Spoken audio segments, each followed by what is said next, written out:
It's Walt Disney World Clicks. I'm your host, Kevin. We get started this week at Theme Park Connection, which is a place to buy, sell, and trade your Disney items. Now, this is a place out in the general Orlando area. They're somewhat near International Drive, where they buy and sell things. And here, for instance, is this solar bench from Epcot in Future World.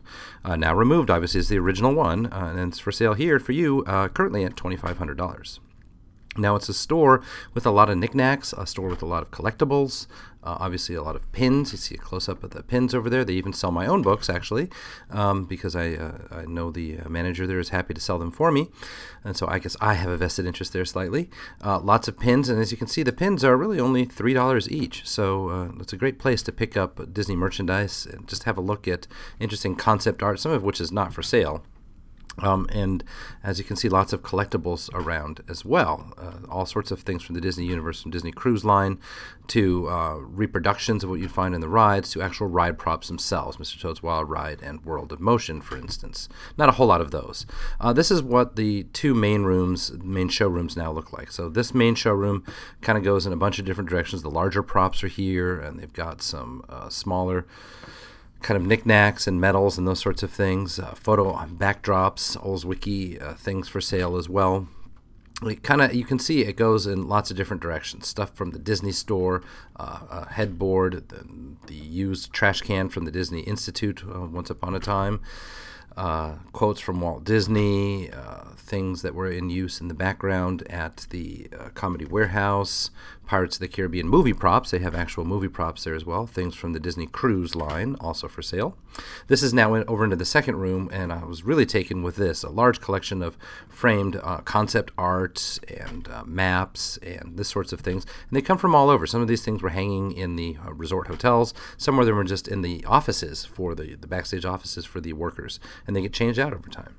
There's an overview of the rest of the second room, and we'll take a closer look at some of the things there. You can see there are a lot of the snow globes and then the big figurines. They do have a section where the things have been marked down because they're broken in some cases. They have larger sort of tarp things that were used in the parks, as well as lots of signage that was used in the parks. All of it pretty reasonable pricing. Pretty big collection of paper goods, I would say. Everything from the souvenir guides to postcards that they used to sell to cassette tapes and even books. These are cast member costumes that are now surplused. Some t-shirts that they sell that they couldn't sell at the parks, marked down obviously quite a bit. This is a backstage area for them. This is their shipping zone, a pretty big shipping area, as you can see. They do ship all over the country. There's another backstage area for them where they list a lot of their items online through eBay. Now, from here, let's switch over to Disney's Hollywood Studios, where it is Christmas, as you can tell by the tree out front, and some of the signage around the outside near the ticket booths themselves, urging you to kind of start doing the Christmas things around the parks. Here's just a shot of Star Tours. It's hard to take in 3D. I happened to grab this one, so I thought I would include it, as well as this one, which shows, in using the Star Wars language, Tomorrowland. It's kind of an inside joke from inside Star Tours itself. Now, the FastPass kiosks have begun to spread around the parks. You've been seeing sandwich signs, as well as these signs mounted that show places where you can go centrally to adjust your FastPass Plus reservations. This is what they look like from the front side. Even more of the kind of bank teller queues. This now is Fairfax Fair. The ice cream place next to it has it as well. So rather than stand in a long line, choosing your window ahead of time, you don't choose your window until you get to the front of the queue, and I really like that approach. The Brown Derby Lounge has had at least one change since it opened. About a week after it opened, the bar moved from the right side over to the left side. That meant a little bit fewer tables available, but it was more obvious what to do when you walk in and maybe get some bar service even to go. We are now over at the Muppets attraction, where they've turned on this trunk. It's a theme to Miss Piggy, and it was previously there. But what was not previously there was the power to the system, where you could see the pictures of Piggy and the Frog, and then her lipstick handwriting, and then Kermit there as well. Now, there's no word exactly on what it is they're going to do with that screen or this one across the way. The supposition is that there's something to do with My Magic Plus and perhaps some integrations with people's Fast Passes as they come in. So outside of there, we begin our tour of the Osborne Family Spectacle of Dancing Lights with these Christmas trees. Both of them have hidden Mickeys on them. And before we make our way to the lights, we pause here next to the Phineas and Ferb meet and greet area where they've got some signs up about grinding and brewing up something new. And you can tell it's got a kind of food and wine look kiosk to it. I'm pretty sure this JCT is something to do with Joffrey's Coffee and Teas. So this is not a Starbucks, but more like the Joffreys. So here we are at the Osborne Spectacle of Lights, and it's been up for actually a couple of weeks. I haven't been over there until more recently, so I was a week behind in getting to it.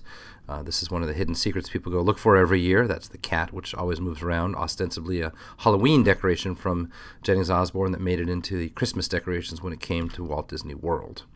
The Razorback honors Osborne's fascination with the Arkansas Razorbacks. There you are. More hidden Mickeys scattered throughout. I'm not sure how obvious they are. There's one up at the top here. And we'll take a look as well as at the glow with the show ears, which are now for sale and do in fact glow with the show whenever the lights dance at Osborne. So that's an interesting looking effect. More of the hidden Mickeys scattered throughout. Then in some cases they're using a brighter LED type surface for the hidden Mickeys. That one's a little bit out of focus, but that is indeed what it is.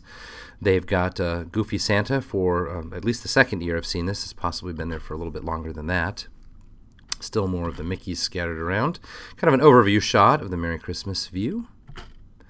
And down one alley, I think they were having some lighting problems on the day I was visiting. It had been raining, and so perhaps rain knocked some of the light strands out. A menorah.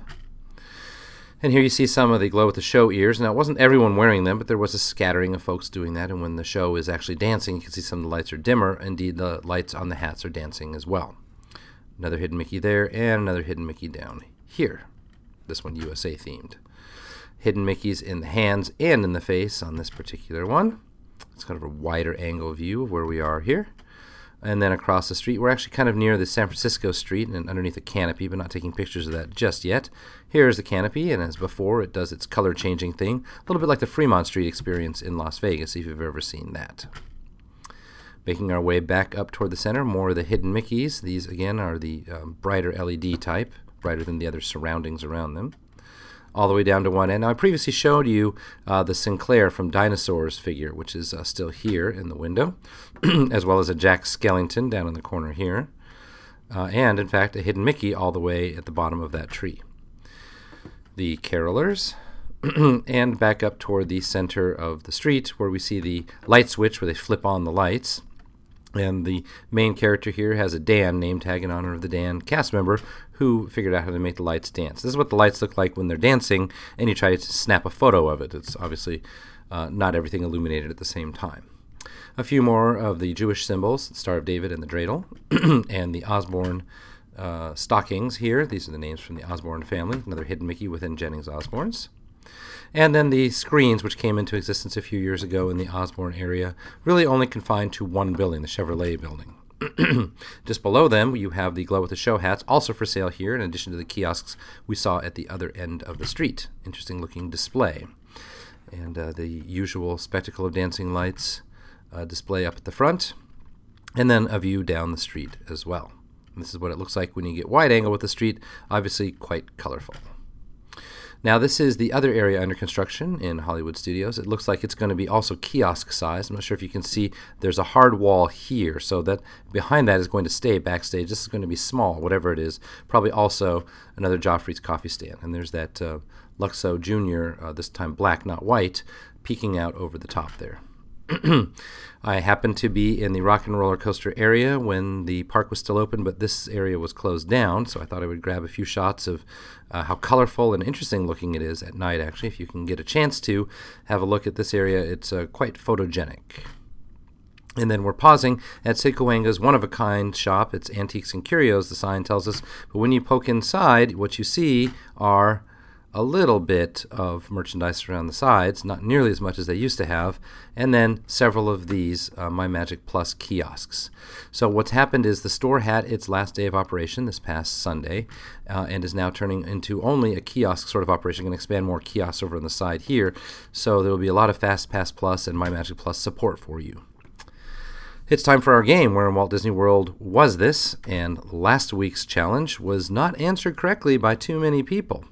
Now, I'm not sure if you can tell by looking behind you here, this kind of green and yellow color scheme where we are, in fact, is the Adventureland veranda. So this is where you currently meet Tinkerbell, Tink's Magical Nook. And it was used for the Disney princesses for a little while. I believe it was in the year 2008 when the tent was currently unavailable. So that's a temporary solution that is no longer the case. And here is this week's challenge. I'm not going to give you any details about this, of course. You just figure out where in Walt Disney World was this. Give your guesses in the comments, and we'll let you know next week how it was you did. That takes us to the end of this week's update. We thank you as always for your attention. We'll see you guys next week.